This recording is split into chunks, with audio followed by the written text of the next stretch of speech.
Good evening. Today is Daf Samach Amud Aleph, the Mishnah halfway down. Mishnah says, someone sends a fire.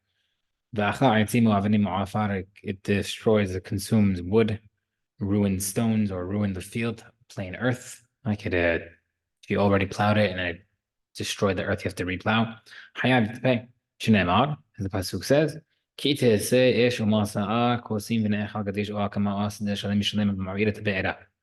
Fire shall go out, burn thorns, grain, or the field, you shall pay whoever sends it.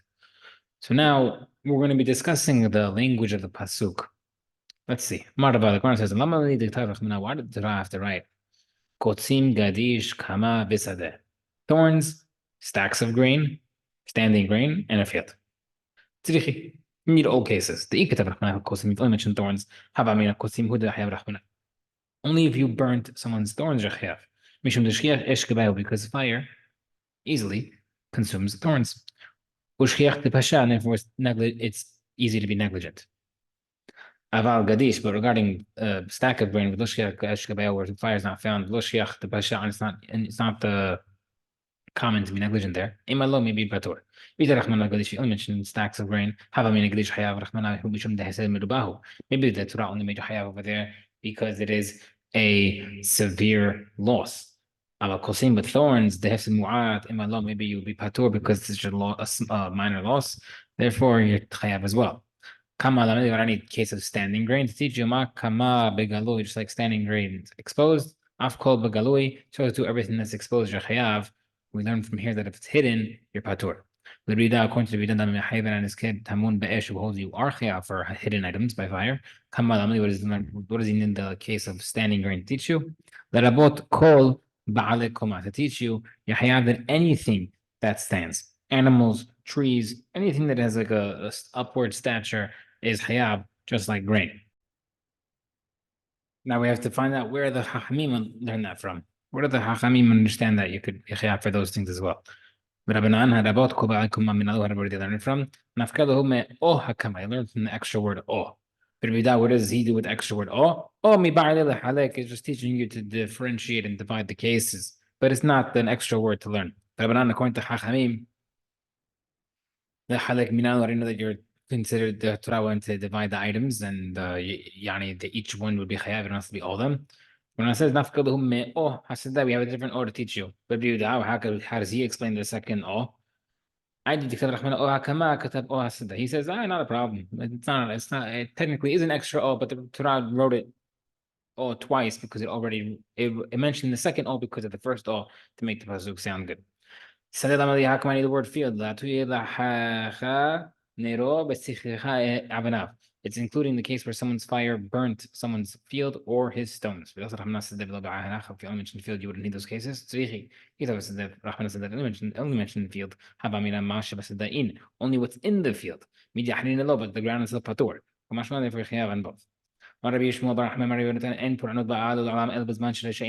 The bad things only come into this world only when there's wicked in the world. But the punishments only start from the tzaddikim. When fire shall go out and find thorns. When does fire go out? Only when there are thorns there. But it only starts with tzaddikim. It starts with the gadish. It doesn't say it ate the grain, but gadish, and it consumed. By the time the thorns gets hit, it already went to the grains. Tzaddikim get hurt before the thorns. Tonight, Rav Yosef taught. What does the pasuk mean regarding the makat bechorot? You shall not leave your house until the morning. Once the Malach HaMavet has permission to destroy, it will no longer differentiate. Once the Malach HaMavet is given permission to attack, he won't distinguish between good people and bad people. Therefore, if the Jews left their house during Makat Bechorot, it was dangerous. But also, it will gravitate towards the tzaddikim first. Right? It will cut off the tzaddikim and the reshaim. So we see tzaddikim are first. Bachir used to cry. Kule hai ma'amil la'ayin domin. How come they always get Jewish? How come tzaddikim are like nothing, that they get punished first? Marla Abaye says, Tivutahud legabai. It's a favor. We tzaddikim should pass away first. They don't see the terrible things that will happen. Because of the bad, the tzaddik is gathered in, like we're seeing by Yoshiyahu, we saw by the Hafez Chaim before World War II, etc. A person should always travel while it's tov. And also you should exit while it's tov. Right? But it means daytime. Don't travel at nighttime.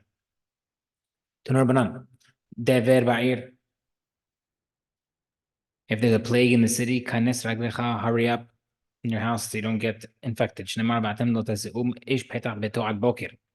ואומר לך, another pasuk says, עמי בוך בחדריך וסקודתך בעדיך. Two פסוקים. ואומר, another pasuk says, מחוץ תשקל חרב, ומחדרים הם outside the angel death is, and indoors it is dread. מה ואומר, how come we need additional פסוקים? והחיתם הנמיל בלילה, only maybe the plague applies by nighttime, like by like מכת בכורות, הרבה מלוא, but not there in daytime. תשמע לך, עמי בוך בחדריך וסקודתך. Go at any time. Maybe you might say, maybe there when there is no dread inside, you should stay inside. But once there's dread inside, you should maybe you should go outside for companionship. Therefore, the pasuk says,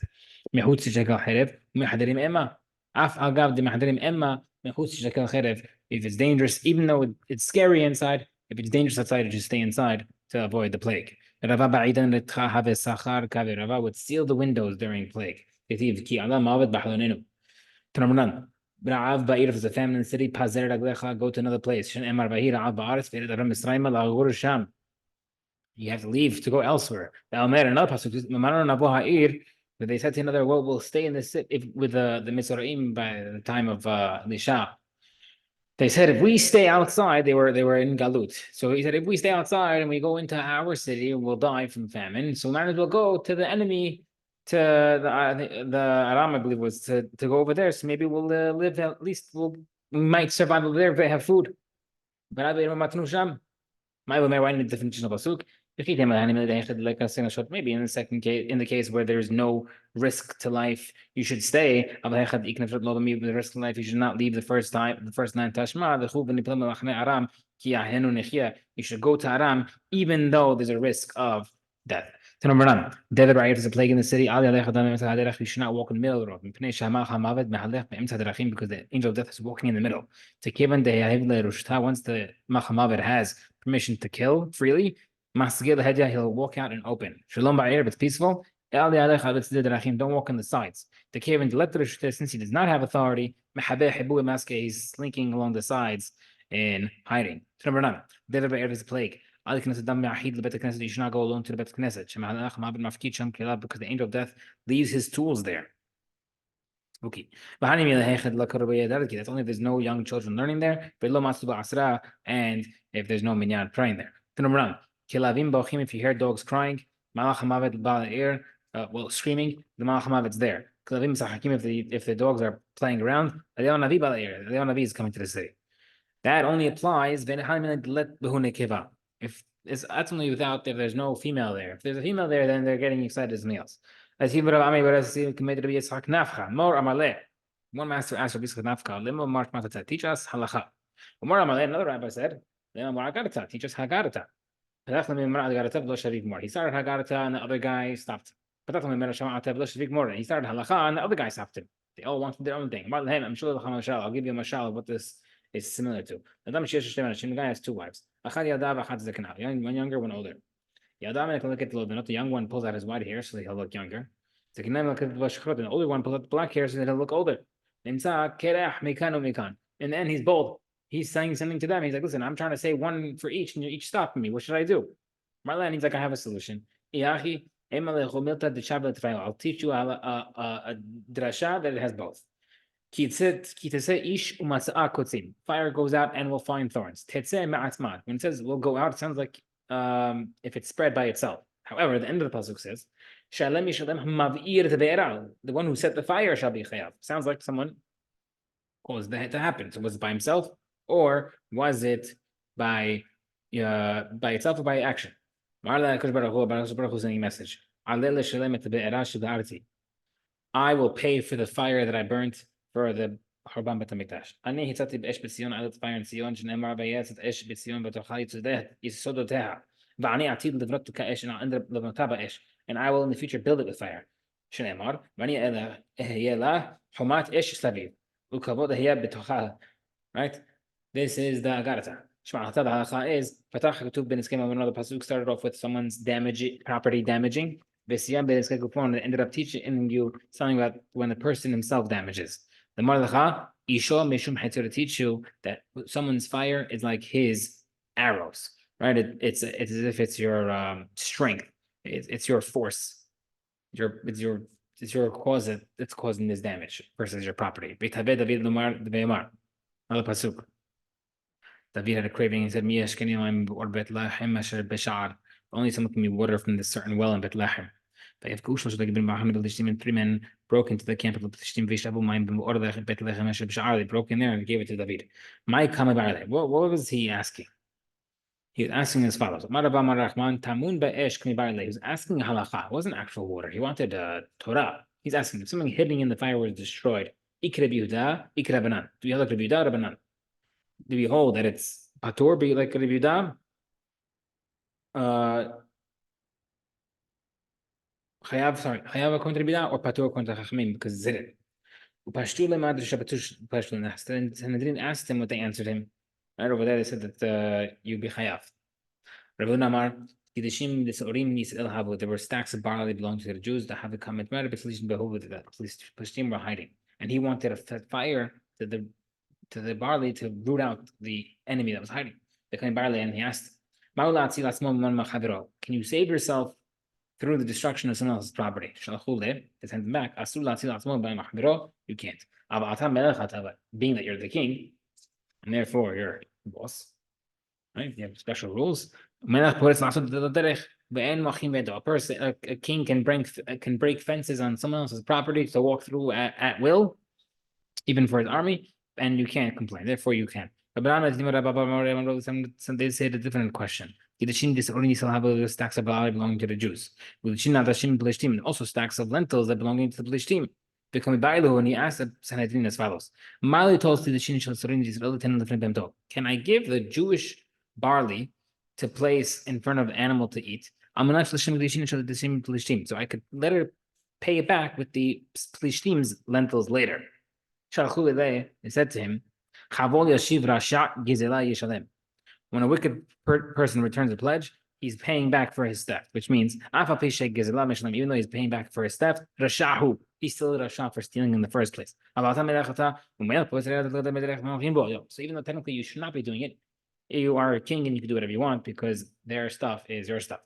Based on the it makes sense according to the opinion said that he wanted to switch the product. I know that's why the pasuk said in Shmuel, but he sham adashim. There was a portion full of lentils. Also a pile of barley. But according to the that wanted to burn it, what we do with these pesukim, right? Clearly it doesn't say anything about burning. He says, also Jewish barley, Jewish lentils beside the barley. And also the Plishtim were hiding in them. Therefore, it makes sense. It makes sense according to the opinion holds that he wanted to burn it. He made a stand in the middle and he saved it. Right, he saved it from being burnt. According to he wants to hold my what does it mean he saved it? Where it says he made it say that he didn't do the actual trade, he didn't switch it. It makes sense according to the last two answers with the burning and the switching. That's why there's two separate pesukim. But according to the first opinion, it holds that it was more regarding to the halacha of hidden items. Why do you need the pasukim teaching you? Teaches you he's teaching you that David was asking the halacha regarding hidden items destroyed by fire, and also the other halacha, meaning if you're allowed to save yourself or switch. It makes sense according to the opinion of the last two answers. This pasuk says it makes sense. Why? Pasuk says, he did not allow David to drink it, which means he didn't agree with the psak. He says, once it's a sword for someone else, I don't want to do it just because I'm a king. But according to the opinion we held that it's regarding the hidden item, it was the good halacha. Why would not? Why would David not accept the psak? Because they never claimed that he refused to say because they didn't mention the name of who was posek. I have a minhag. Whoever will submit himself to die on the account of the Torah, we do not quote their name, right? Therefore, that because the person has to be careful with his safety and he has to be careful with the evil, you cannot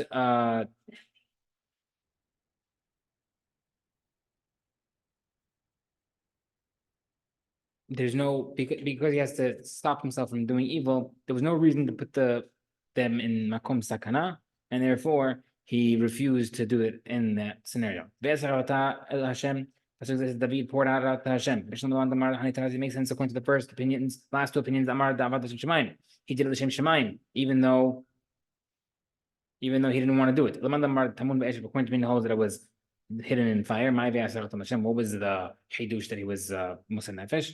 The Amrinu Mishmad Demara. He said in the name of tradition, he didn't specify with any individuals. He did it anonymously so that the community would be attached, would be insured if it got damaged, and no one would go over to that rabbi and say, "Hey, you said it'll be patur, you pay me." Quick Mishnah. Avra gader shul govo avamot. The fire crossed over a wall that's 400 high, or derech harabim, or a public place, or nahar, a river, patur, because it shouldn't have happened. Continue for tomorrow.